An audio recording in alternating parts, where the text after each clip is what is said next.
السلام عليكم البنات، واش راكم؟ نشوفكم فوز لي بيان شري ربي تكونوا كامل مهنيين وبخير وعلى خير. اليوم ان شاء الله جات لكم بيوتو جديده، نتمنى انها تعجبكم وتجربوها. الاهم انكم تجربوها وتعجبكم، اللي هي قطع الخضره في الفوق بالبيض. ان شاء الله يعجبكم وتجربوه بنين بزاف وخفيف وبالخفيف. وجدت ابسط الوسائل درت لكم هذا الطبق تاع النهار اليوم، نتمنى يعجبكم وتجربوه يا البنات. ونقول لكم اذا اول مره تبداو القناه باش ديروا جيم ابوني وتبارطاجوا مع الحبه معكم. ونقول لكم هاد الكاطا اذا جربتوه راكم رايحين يعني جربوه كل يوم لانه صح بنين وخفيف في نفس الوقت. ان شاء الله يعجبكم وجربوه. ما نطولش عليكم بالهدر، ونقول لكم اروحوا نبداو بطريقه التحضير والمقادير تاع الوصفه تاعنا اليوم.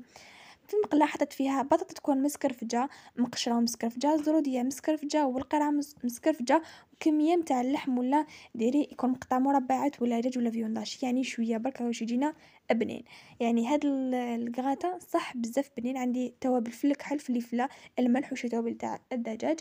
بس الطريقه البنات ما نساوش الزيت والملح، هريسه وطماطم مصبره في الملح اذا عندك واذا ما عندكش ما ديريش عادي. نخليه يتحمس ومره نخلطه ونقليه مليح. نعاود نرجع لكم لهنا. كنت شديت 5 حبات تاع البيض، خبطهم درت لهم ملح في الكحل وشويه تاع المعدنوس مقطع قطع صغيره.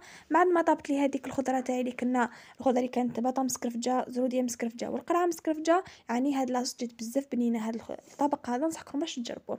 حنفرغ فوقه هذاك البيض بطبيعه الحال كي ديروا في البلا تاعكم. يعني البلا ما دهنتو بحتى حاجه لاخاطش راح يجيكم رائع بهذه الطريقه البنات. يعني هذا الكغدا خفيف سهل ظريف ويجيكم رائع صدقوني. يعطيكم ما تعرفون، نعطيكم الوصفات الشابين. ندخلوه الفوق ينشف هذاك البيض ويتجمع ونشوفوا واجد. الوصفه تاع نهار اليوم راهي جاهزه امامكم، ان شاء الله تكون عجبتكم. كانت هذه النتيجه المذهله والرائعه في نفس الوقت، اللي كانت عباره على كانت الخضره بشويه تاع اللحم وجبني بالبزاف بالبيض. يعني تحبي ما ديريش كامل اللحم كما درت انايا، درت باللحم. تقدري ما ديريش كامل اللحم ولا جات يعني ديري غير بالخضره كما درت انا وتحصلي على كغانتا رائع بالبزاف. نصحكم باش تجربوه، نتمنى يكون عجبكم. ما تبخلوش عليا بلي لي كومنت تقولي راكم في لي كومنت البنات. كانت هذه هي الوصفه، طريقه التحضير تاعها كما شفتوا سهله وبنينه. جربوها ولادكم وفرحوا بهم. نقول لكم ان شاء الله تكون عجبتكم، ان شاء الله ولادكم يكونوا خدموا في الامتحانات. نقول لكم عطله سعيده ان شاء الله. هذا الصيف يجوز بخير وعلى خير، وان شاء الله يكونوا خدموا لكم في هذه الاختبارات. يعني نقول لكم تجربوا الوصفه، قولوا لكم في لي كومنت. والى اللقاء.